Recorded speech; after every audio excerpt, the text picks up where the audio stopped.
Glass-Steagall, so that you Glass-Steagall. Glass-Steagall, so you guarantee Glass-Steagall, so that Glass-Steagall. Glass-Steagall, so you guarantee Glass-Steagall, so that Glass-Steagall. Glass-Steagall, so you guarantee. Sir. Claudio Celani from EIR Strategic Alert Service. Let's move out of Greece. Let's go into Spain. My question concerns the issue of the exposure of the EU banking system. And in this context, many observers do say that Greece represents a systemic risk for the exposure of the European banking system. Maybe you could just answer yes or no to this, but there is a growing concern for the permanence of a whole array of high-risk assets in the banking system, which is guaranteed by states, by central banks, etc.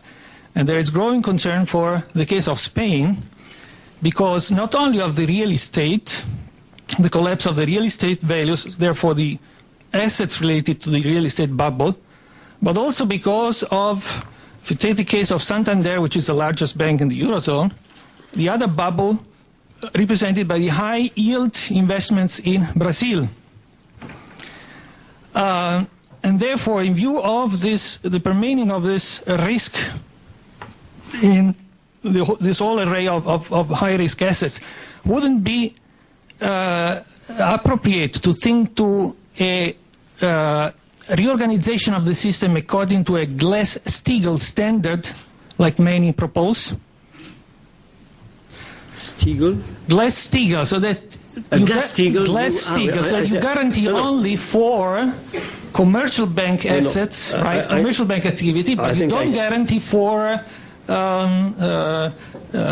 investment bank activity. Thanks. Well, again, what you described is, I would say, the normal functioning of a market economy. In a market economy, banks, commercial banks, banks in general, are sorting out the various risks, have to analyze their risks, public risk, private risk, be very careful not to take too much risks as they did in the past. So you are, I would say, mentioning what is the normal preoccupation of risk management of a financial institution.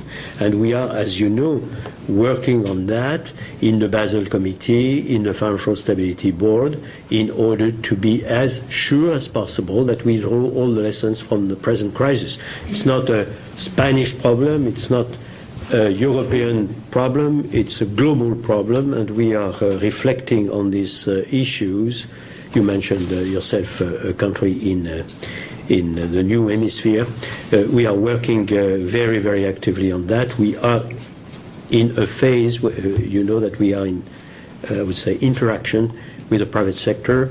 The Basel Committee has published a number of indications, and we have a view to have decisions before the end of the year in those very, very important issues of appropriate prudentials and improvement, very, very significant improvement in risk management. Thank you very much, sir.